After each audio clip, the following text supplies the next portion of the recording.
बच्चे, तुम्हारी सारी परेशानियों का अंत होने वाला है मेरे बच्चे। हाँ हाँ बिल्कुल, तुम्हारी सारी परेशानियों का अंत होने वाला है। बस तुम शुरुआत कर दो मेरे बच्चे, नई तैयारियों की शुरुआत कर दो। सारा इंतज़ाम मैं कर रहा हूँ और अधिक से अधिक मिलेगा तुम्हें, बिल्कुल मिलेगा, ज़रूर मिलेगा मेरे बच्चे। और तुम्हारे घर के भंडारे भरे रहेंगे, तुम्हारे पास कोई कमी नहीं आएगी, कुछ भी नहीं होगा और सारे फैसले तुम्हारे ही हक में होंगे। तुम बिल्कुल चिंता मत करना मेरे बच्चे, बिल्कुल भी मत करना। तुम्हारे अंदर बहुत प्रेम है, तुम्हारा स्वभाव जो है ना वो प्रेम वाला है, अपनापन वाला है। तुम सबको अपना समझते हो और तुम्हारे मन की बातों को ना तुम सबको बोल देते हो। यही तुम्हारा भोलापन है मेरे बच्चे। देखो, अपनापन होने में और अपने होने में फ़र्क है मेरे बच्चे। अगर कोई तुम्हारा अपना है और उसमें तुम अपनापन दिखा रहे हो, अच्छी बात है, लेकिन क्या तुम जानते हो जो तुम्हारा अपना है उसके अंदर भी क्या तुम्हारे लिए अपनापन है भी, या वो तुमसे कोई दुश्मनी निकाल रहा है? इस बात को समझो ना। तुम भोलेपन में आकर अपनी सारी बातों को तुम उनसे कह देते हो, अपने दिल की बातों को, अपने मन की बातों को। लेकिन क्या ये सही है मेरे बच्चे कि तुम्हारी बातें वो आगे करता है, वो दो चार लोगों में और नमक मिर्च लगा के फैलाता है, बोलता है तुम्हारे बारे में, और जब वो बातें घूम फिर कर तुम तक आती है ना तो उसमें कितनी सारी बातें उल्टी सीधी होती हैं, तुम्हारी छवि खराब करने की कोशिश की जाती है। क्या तुम नहीं जानते हो? क्या तुम नहीं समझते हो? और ये बात एक बार नहीं, कितनी बार तुम्हारे साथ हो चुकी है, बहुत बार तुम्हारे साथ हो चुकी है। तो वो गलतियाँ करना बंद कर दो। देखो, वो गलती उन लोगों की नहीं, तुम्हारी है। और गलती तुम्हारी भी क्या, तुम्हारे सीधेपन की है कि तुम बहुत भोले हो, तुम बहुत प्यारे हो और ये सब चीज़ें मत किया करो। तुम दुनिया को नहीं जानती हो, दुनिया बहुत दोगली है। जो चेहरा लगा के चलती है ना, सबके चेहरे पर दो मुखौटे होते हैं, हर किसी के चेहरे पर दो मुखौटे हैं। बहुत कम लोग ऐसे होंगे जो पीछे से भी एक होंगे और आगे से भी एक ही होंगे, और कई तो ऐसे होते हैं कि पीछे से कुछ और आगे से कुछ और। लेकिन तुम संभल जाओ, अभी भी वक्त है, संभल जाओ।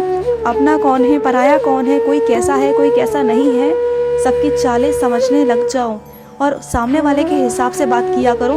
अगर दो चार तुम्हारे जीवन में लोग हैं जो तुम्हारे सच में अपने हैं, सच में तुम्हारे अपनापन है उनके अंदर, तुम्हारे बारे में सोचते हैं, तो बस उन्हें ही अपने बारे में बताओ और किसी से अपनी बातें कहने की ज़रूरत नहीं। मैं हूँ ना, मुझसे कहो ना, मेरे पास आओ, मेरे पास बैठो, मुझसे कहो अपनी बातें, मैं तुम्हारी सारी बातें सुनूंगा। नहीं सुनूँ तो कहना कि बाबा आप नहीं सुनते हो, मैं तुम्हारी सारी बातें भी सुनूंगा, तुम्हें जवाब भी दूंगा। समझ आया? जो जैसा बर्ताव करता है उसके साथ वैसा ही बर्ताव करो, जो जैसा बोलता है उसके साथ वैसा ही बोलो। मैं तुमसे बदतमीज़ी करने को नहीं कह रहा, किसी गलत उसमें मत लेके जाना, लेकिन अगर कोई जैसा है वैसा रहो, बस मैं इतना कहना चाहता हूँ, ठीक है? अपनी कोई भी महत्वपूर्ण बात हो उसे हर किसी से मत किया करो, किसी से ही मत। और सुनो, तुमने पूछा था ना साईं, क्या मैं अपनी जिम्मेदारियों को अच्छे से निभा पा रहा हूँ? तो हाँ मेरे बच्चे, तुम अपनी जिम्मेदारियों को बहुत अच्छे से निभा रहे हो मेरे बच्चे, बहुत बहुत अच्छे से नहीं, बहुत बहुत अच्छे से। क्योंकि तुमने जितना किया है ना उतना कोई नहीं करता।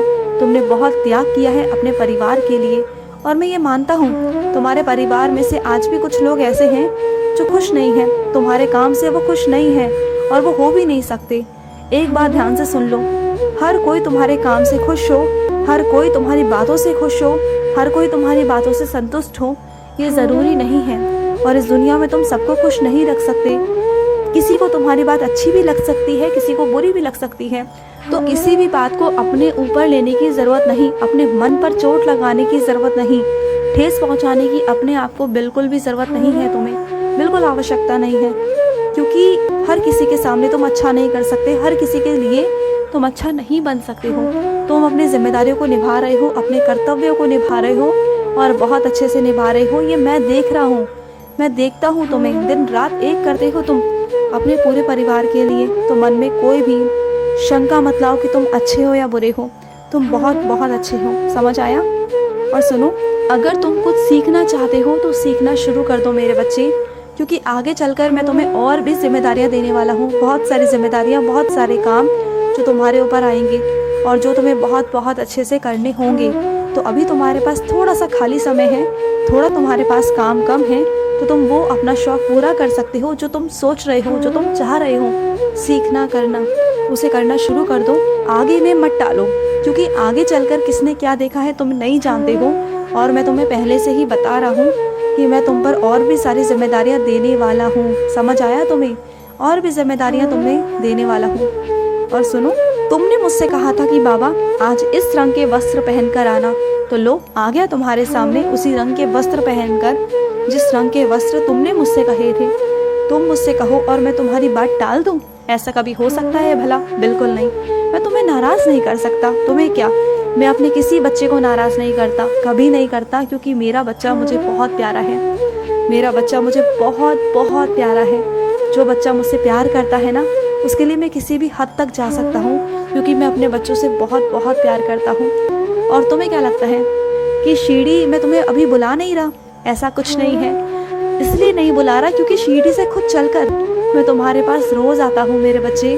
तुम्हें रोज दर्शन भी देता हूँ। तुम्हें अनुभव होता है ना मेरे होने का? हाँ, और चलो ठीक है, तुम्हारा मन है शिरडी आने का, तो बहुत जल्द ना मैं तुम्हें शिरडी भी बुला लूँगा। लेकिन जब तुम शिरडी आओगे ना, तो वहाँ से शनि शिंगणापुर ज़रूर जाना मेरे बच्चे। वहाँ से तुम ज़रूर शनि शिंगणापुर जाना, शनि देव का आशीर्वाद लेना मेरे बच्चे। क्योंकि ऐसा तुम्हारे ग्रहों में कहा गया है ना कि तुम पर शनि चल रहा है, शनि भारी है, ऐसा कुछ सुनाई देता है मुझे। तुम्हारे घर में ऐसी बातें चलती हैं। तो अपने वहमों को दूर करना, अपने परिवार के वहमों को दूर करना, क्योंकि जिसके ऊपर साईं का हाथ हो उसे किसी से डरने की आवश्यकता नहीं। कोई ग्रह, कोई चीज़ें, कोई नक्षत्र, कोई कुंडलियाँ तुम्हारा कुछ नहीं बिगाड़ सकती। मेरा क्या, तुम किसी भी ईश्वर का नाम लो, कोई भी तुम्हारा कुछ नहीं बिगाड़ सकता, कोई भी नहीं बिगाड़ सकता। और रही शनिदेव की बात, तो वो थोड़े से गुस्से वाले ज़रूर हैं, लेकिन उन्हें चीज़ें कुछ सही तरीके से पसंद हैं। अगर वो चीज़ें करोगे तो बिल्कुल वो तुम पर भारी नहीं होंगे। तुम एक काम क्यों नहीं करते हो, हर शनिवार को तुम इमरती काले कुत्ते को खिलाओ, रोटी में सरसों का तेल लगाकर काले कुत्ते को खिलाओ, दान पुण्य करो, हर शनिवार वाले दिन ज़रूर करो, शनि चालीसा पढ़ो। देखो सब कुछ धीरे धीरे होना ठीक हो जाएगा। और बिल्कुल चिंता मत किया करो, बिल्कुल भी मत किया करो, मैं हूँ ना तुम्हारे साथ। तुम्हें डरने की आवश्यकता बिल्कुल भी नहीं है। और सुनो मेरे बच्चे, तुम ना अभी किसी यात्रा पर जाओगे और वहाँ से जाते जाते ना तुम कहीं और भी जाओगे। वो तुम जाने की योजना तुम नहीं बना रहे हो, लेकिन वहाँ से वहाँ जाने की योजना तुम्हारी अचानक से बन जाएगी। और अभी मैं तुम्हें नहीं बताऊँगा, खुलकर मैं तुम्हें कुछ नहीं बता रहा, क्योंकि तुम परेशान हो जाते हो, सोचने लग जाते हो। इसलिए अभी से तुम्हें कुछ नहीं बताऊँगा, जब जाओगे तो वहीं से बताऊँगा। और तुमसे पहले मैं वहाँ पहुँच जाऊँगा कि तुम्हें बता देता हूँ मैं, ठीक है? और सुनो, तुम्हें क्या लगता है जो तुम्हारे घर में दिक्कत आई है कि तुम्हारे घर में कोई संतान नहीं होगी, तुम्हारे घर में कोई किलकारी नहीं गूंजेगी और तुम परेशान हो गए हो मेरे होते हुए परेशान? ऐसा हो सकता है भला? ऐसा कुछ नहीं है मेरे बच्चे। जिन्होंने तुमसे कहा वो एक डॉक्टर हैं, वो इंसान हैं, उनके हाथों में बस वहीं तक है जहाँ तक वो कर सकते हैं। देने वाला मैं हूँ, करने वाला मैं हूँ, जीवन दान देने वाला मैं हूँ, लेने वाला मैं हूँ। तो मेरे पास आओ ना, मैं हूँ सबसे बड़ा वैद्य, मैं हूँ सबसे बड़ा डॉक्टर, मेरे पास आओ। तुम सबके पास चले गए, बस मेरे पास ही नहीं आए। मेरे पास आ जाओ और झोली भर के चले जाओ। फिर देखो, एक किलकारी क्या, कितनी ही किलकारियाँ तुम्हारे घर में गूंजेंगी। तुम आओ तो सही मेरे पास, तुम्हारा घर महकेगा, चहकेगा। आओ तो सही, कदम तो बढ़ाओ, उद्यम तो करो। जब तक तुम किसी काम को करने के लिए कदम आगे नहीं बढ़ाओगे, उद्यम नहीं करोगे, मेहनत नहीं करोगे, तो कैसे मैं कुछ कर पाऊंगा? तुम्हें आना होगा मेरे पास, मेरा ढेर सारा आशीर्वाद लेने अपने बच्चे के लिए। आओगे ना मेरे पास? अपने बच्चे को प्राप्त करना और उसके बाद अपने बच्चे को लेकर भी मेरे पास ज़रूर ज़रूर दोबारा से आना, अपने बच्चे को आशीर्वाद दिलवाने के लिए मेरे पास। मैं भी उसे गोद में लूँगा, तुम्हारे सामने लूँगा, और तुम खुद देखोगे अपनी आंखों के सामने से मैं लूँगा। और इस बात को गांठ बांध लेना, ध्यान रखना कि मैं तुम्हारे बच्चे को ज़रूर खिलाऊँगा। आऊँगा मैं तुम्हारे पास, तुम्हारा बच्चा ज़रूर ज़रूर आएगा इस दुनिया में। तुम चाहते हो ना, ज़रूर होगा, बिल्कुल होगा। खुश रहो। आज का साई संदेश समाप्त हुआ।